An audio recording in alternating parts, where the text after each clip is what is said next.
Hello friends, এখন বাজে সন্ধ্যে 7টা। আর এখন ভাবছি কিছু একটা বানাতে হবে যাতে বর আর ছেলে দুজনে খুশি হয়ে যায়। তাই আমি ঠিক করে নিয়েছি আজকে বানাবো চিড়ের পোলাও বা চিড়ের উপমা, যাই বলো তোমরা। আমি আমার স্টাইলে করছি, চলো দেখাই। তেল দিয়ে দিয়েছি, রিফাইন তেল দিয়ে দিয়েছি। আমি এর মধ্যে দেবো সর্ষে। আমার কাছে যেহেতু কারি পাতা নেই তাই আমি কারি পাতাটা দিতে পারলাম না। তারপর দেবো এই দেখো কাঁচা লঙ্কা কুচি। এবার এর মধ্যে দেবো আলু আর গাজর। আমার কাছে শুধুমাত্র আলু আর গাজর ছিল, তো আলু গাজর দিয়ে চালিয়ে দেবো।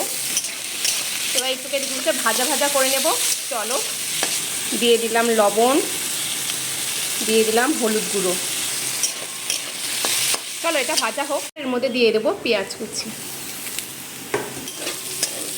পেঁয়াজ হলো ভাজার ডান। এবার দিয়ে দেবো আমি এর মধ্যে চিড়েগুলো, শুকনো চিড়েগুলো দিয়ে দেবো। এটাকে আমি ধুয়ে ভালো করে শুকিয়ে রেখেছিলাম। এবার দেবো এর মধ্যে চিনি। এই দেখো চিনি দিয়ে দিলাম। দেখতেই পাচ্ছ চিড়েটা কত সুন্দর ঝরঝরা হয়েছে। জাস্ট ধুয়ে ফ্যানের তলে রেখে দেবে এরকম করে, বেশিক্ষণ ভিজিয়ে রাখবে না, তাহলে কিন্তু গলে যাবে। এই দেখো এবার দেবো এর মধ্যে এই দেখো সয়া সস। এটা কেউ দেয় না সচরাচর, কিন্তু আমি ইউজ করি। এটা দিয়ে খেতে কিন্তু খুব ভালো লাগে। তোমরা একবার ট্রাই করে দেখো। এর মধ্যে একটু সয়া সস দিলে কিন্তু দারুণ লাগে, ঠিক আছে? আর এই দেখো আমার চিড়ের পোলাও রেডি। তবে তোমরা এভাবে সয়া সস দিয়ে খেয়ে দেখো, দারুণ লাগে কিন্তু।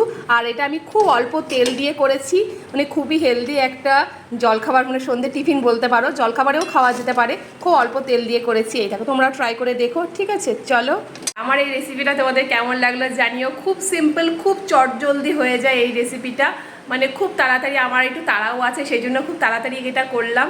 চলো, ওকে, টাটা।